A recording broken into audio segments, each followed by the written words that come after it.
Shabbat Shalom. Some of you may be familiar with Psalm 30. Tehillim Perek Lamed.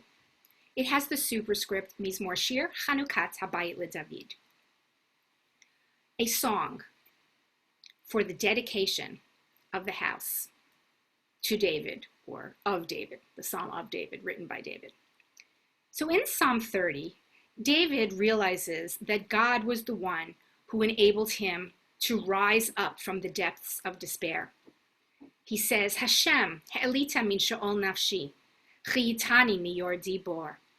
God, it is you who lifted up my soul from the netherworld. It is you who kept me alive, lest I descend into the pit.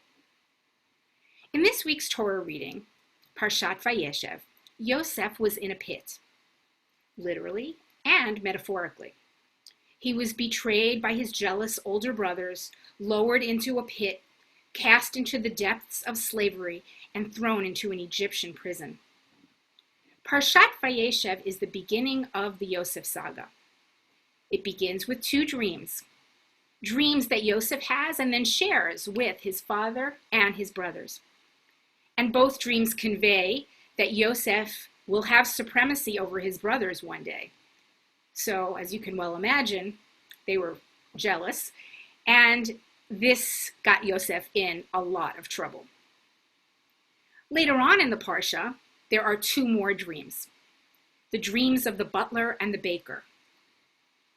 Other prisoners along with Yosef. Now at first, for a moment, we get the sense that Yosef's fortunes are going to take a turn for the better when his interpretation of the butler's dream comes true and the butler is released from prison. But no, at the end of Parashat Fayeshev, the Torah tells us that the butler forgot Yosef. He does not think to tell anyone outside of the prison that he had met this incredible man who had a flair for dream interpretation. In next week's Torah portion, Parashat Miketz, there also are two dreams. But these two dreams that mark a turn in Yosef's fortunes. The dreams of Pharaoh. Yosef is lifted out of prison to interpret the king's dreams after the butler finally remembers them. Yosef tells Pharaoh that both dreams bear the message that there are going to be 7 years of plenty, followed by 7 years of famine. To reward him, Pharaoh appoints Yosef, this man with not only a flair of dream interpretation, but also a flair for economic planning. He appoints him as his second in command, and Yosef becomes a macher in the Egyptian government. As a symbol of his status, Pharaoh gives Yosef his royal ring, puts a gold chain around Yosef's neck, and arrays him in garments of fine linen. Pharaoh then gives Yosef a new name, and that new name is Tzafnat Paneach. At the end of this week's Parsha, Yosef is in the depths of despair. But in next week's Parsha, Miketz, Yosef's life fortunes are reversed, and his state of mind is transformed from despair to hope, just like Psalm 30. At the end of this week's Parsha, Yosef's ties with his family are completely severed. For all intents and purposes, Yosef's family consists of one person, and one person alone. Yosef is all on his own in Egypt. But in next week's Parsha, Yosef becomes part of a family once again, when he gets married to Asnat bat Potiphera and has two children, Menashe and Ephraim. Yosef's story embodies a series of reversals. Throughout his life, Yosef was lowered into and subsequently lifted up from various pits. And these reversals are reflected in Psalm 30. Psalm 30, the theme of it, is very compatible with Yosef's life. It could as well have been the story of Yosef's life, and also it could have been the story of the Maccabees. When all seemed lost to Yehuda HaMaccabee and his brothers, they emerged from the depths and achieved a miraculous victory over Antiochus and the Syrian Greek army. There are many parallels between the Hanukkah story and the Yosef saga. First, both Yosef and the Maccabees experienced miracles. The miracles of the Hanukkah story are enumerated in the Talmud, in the apocryphal books of the Maccabees, and in the Al Hanissim prayer that we recite on Hanukkah during Birkat HaMazon and the Amidah. The words Al Hanissim literally mean for the miracles or upon the miracles. The miracle of the victory of the Maccabees and Hasmonean dynasty against the forces of persecution and assimilation. And of course, we're familiar with the miracle of the small cruse of oil that lasted for 8 days, enabling the Jews to celebrate Hanukkah, the rededication of the temple after it had been defiled by Antiochus and his men. Yosef's survival and success in Egypt may also be viewed as nisim, miracles. There's a midrash in Shmot Rabbah in which Yosef expresses thanks to God for these miracles by choosing the name Ephraim for his younger son. He says, Ki hifrani Elohim be'eretz onyi, because God made me fruitful and prosperous in the very land in which I was afflicted. That's in the Torah. But the Midrash comments that Yosef named his child Ephraim Kidei lahaskir et hanisim she'asa hakadosh baruch hu imo, to remind himself of the miracles that God did for him. Just as Yosef succeeded against all odds, so too did the Maccabees come out on top, despite the fact that they were the smaller army, the weaker army.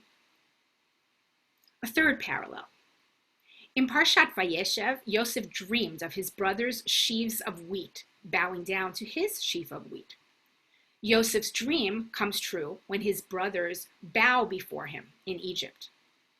The many brothers become subservient to the one, Yosef. Similarly, in the Hanukkah story, the few defeat the many. The few Maccabees emerge victorious over the many Syrian Greeks and Hellenizers. In the Al Hanissim prayer, we thank God for the miracle of submitting the many to the few. Natata rabim bi'ad me'atim. There's one more parallel that I'd like to point out between the stories of Yosef and Hanukkah. Both stories embody the theme of reversal from darkness to light. Yosef emerges from the darkness of Parashat Fayeshev into the light of Parashat Miketz and Vayigash, from the pit in the desert to Pharaoh's palace. Another midrash, this one in Bereshit Rabbah, also speaking about Yosef, it begins with a verse from the book of Job. Ketz sam lachoshech. He sets an end to darkness. And the midrash goes on to say, Zaman natan liYosef kama shanim ye'aseh ba'afela beveit ha'asurim. Kevan shehigia haketz, chalam paro chalom. God designated a certain number of years for Yosef's prison term, the time that he would spend in darkness. And once the end of that designated time period was over, that was Dafka Miketz, the end of that period. That's when Pharaoh got up and had a dream. Yosef, who climbs up from the darkness of the pit into a life of increasing light, knows that darkness can come to an end. So too, Hanukkah celebrates the reversal from darkness to light.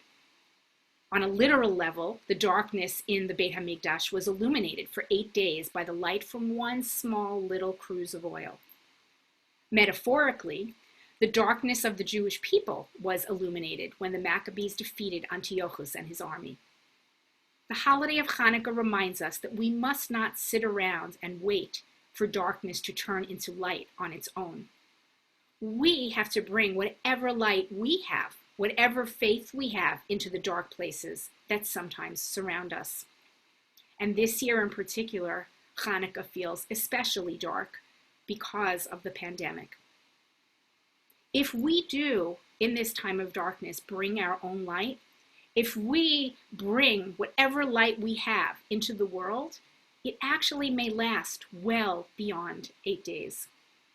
Shabbat Shalom and Hanukkah Sameach.